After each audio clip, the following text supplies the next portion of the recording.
students, after having seen about the cellular respiration, the diagram of mitochondria, now let us see here. There is a flow chart given on the board. Let us see how the release of the energy takes place in the two types of the respiration. So one is aerobic respiration we have told, and the second one is called as anaerobic respiration. So before we start with, let us define what do you mean by aerobic respiration, what do you mean by anaerobic respiration. So aerobic respiration is that type of respiration which occurs in the multicellular organisms like plants, animals, example like plants, animals and human beings. So where plenty of oxygen is required. So respiration, the type of respiration which involves the oxygen is called as the aerobic respiration, and the second type of the respiration is the anaerobic type of the respiration. Anaerobic means so there can be availability of oxygen, low amounts, or there may not be availability of oxygen. So it can be low amount of oxygen or absence of oxygen. So that type of the respiration performed is called as anaerobic respiration, and sometimes it can even be called as fermentation. So best example we can take in case of lactobacillus bacteria, where it undergoes anaerobic respiration, giving different type of the products there. Now in this particular flow chart, let us study in detail. So what are the end products produced during the anaerobic respiration and during aerobic respiration.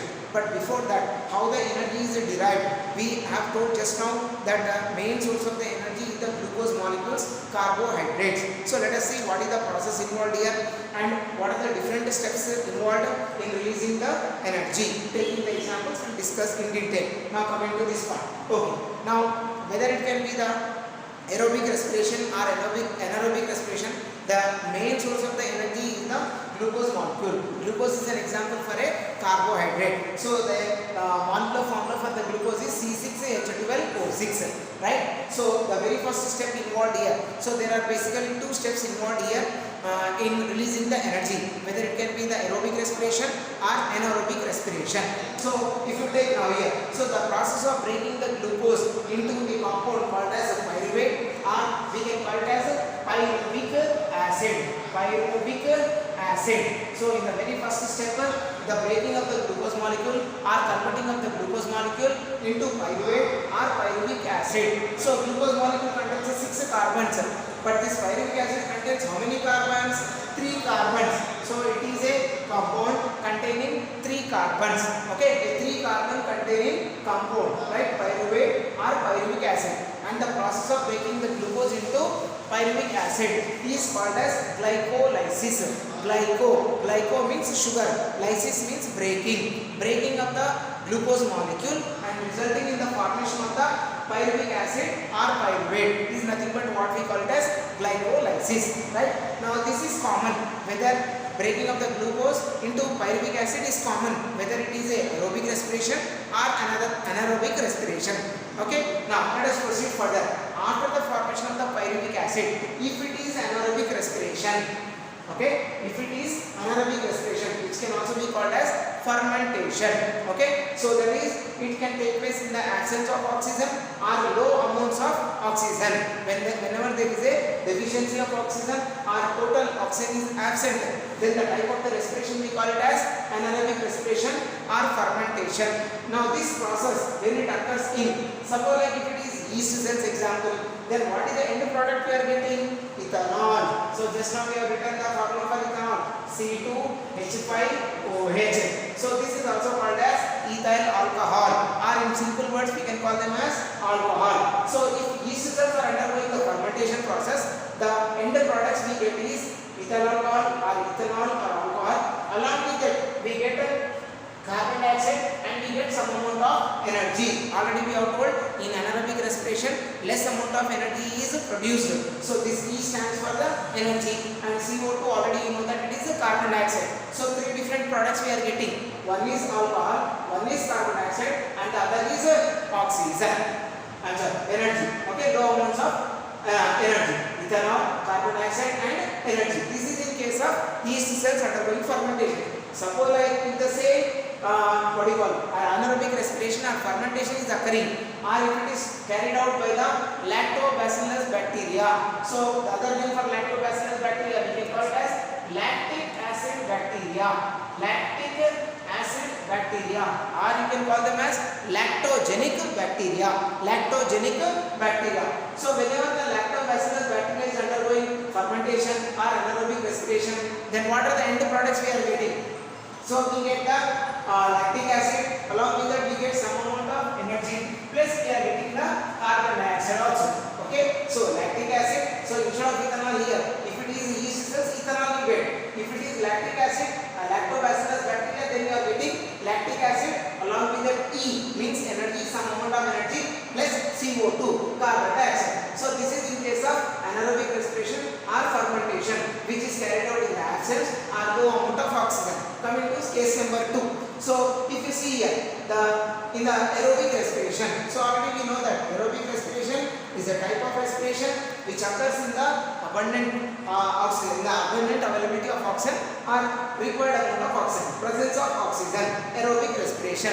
So already we know this step is common. Converting the glucose into pyruvic acid is common.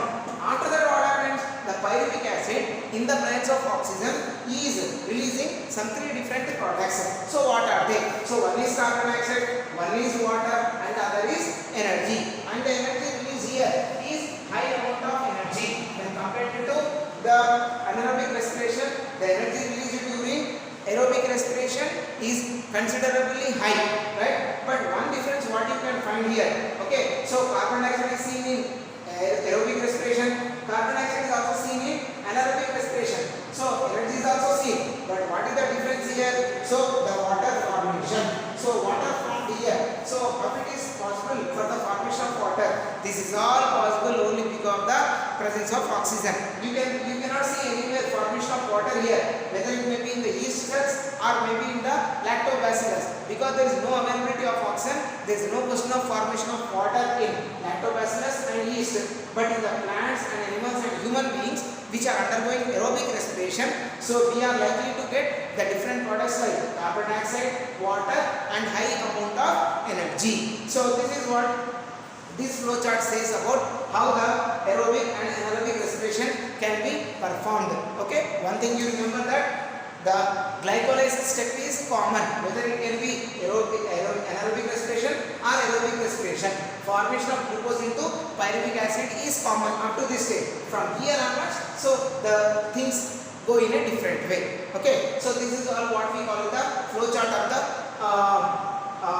cellular respiration, that is aerobic and anaerobic respiration. Okay. Okay, now children, after having seen about the flow chart, that is how the aerobic respiration and anaerobic respiration they are releasing the energy. Now let us move to the another concept, that is, can energy be released without oxygen? So just now we have seen, so when there is an absence of oxygen or low amount of oxygen, the type of the respiration we call it as anaerobic respiration. And during anaerobic respiration, when someone like organisms like lactobacillus, what are they producing? Lactic acid. So they are producing lactic acid, along with that low amounts of energy, and carbon dioxide is produced. Now if you take in case of human beings, is there any possibility of undergoing anaerobic respiration? Yes, there is a possibility of undergoing anaerobic respiration in human beings. So when does it take place? So generally whenever we are walking, so our rate of breathing will be quite normal and our body cells will get the required amount of oxygen. But if it is something like a strenuous work, doing lot of exercise, or it can be running or doing exercise on the treadmill or riding the bicycle on a stationary bicycle, okay, so like this lot of energy is consumed there. And during that time when we see the breathing process taking place in the human beings, so less amount of the oxygen is supplied to our muscles. Okay, now particularly whenever we are running, so if you see the athlete, the sports people, athletes will be there.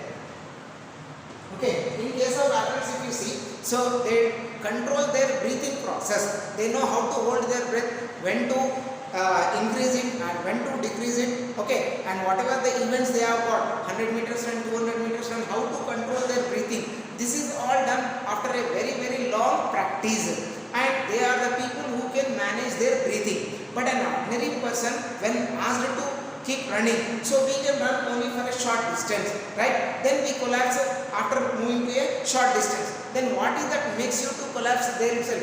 Why do we hold our legs and just stand there itself? We just are in a stationary position. Okay, we are not able to move from there. So there is a severe pain produced in our muscles. So our leg muscles are now undergoing what type of respiration? They are undergoing anaerobic respiration. Means so the oxygen required for the energy to be produced in our body is not that much supplied. Okay, so shortage of the oxygen, okay, in the leg muscles will lead to the production of a special type of the chemical which is called as lactic acid. Lactic acid. So it is not only just in case of lactobacillus bacteria. So even in human beings also. So whenever our leg muscles do not get the required amount of oxygen, there is an acid produced called as lactic acid, which makes us immediately to collapse there itself. Okay, and once again after resting for 10-15 minutes, again when your breathing comes to the normal position, again we can just continue the exercise. But it is not so in case of athletes. So they try to manage their breathing. So it's all after a continuous, a long practice. It is a very long time practice. Okay. So this type of the leg muscles which are undergoing anaerobic respiration produce an acid called as lactic acid. Accumulation of lactic acid in the leg muscles will lead to a severe pain. So anaerobic respiration. So you can see very little amount of energy is produced. So it's not that energy is not produced. We can produce the energy, but which is not sufficient to proceed further. Like example, running in case of running.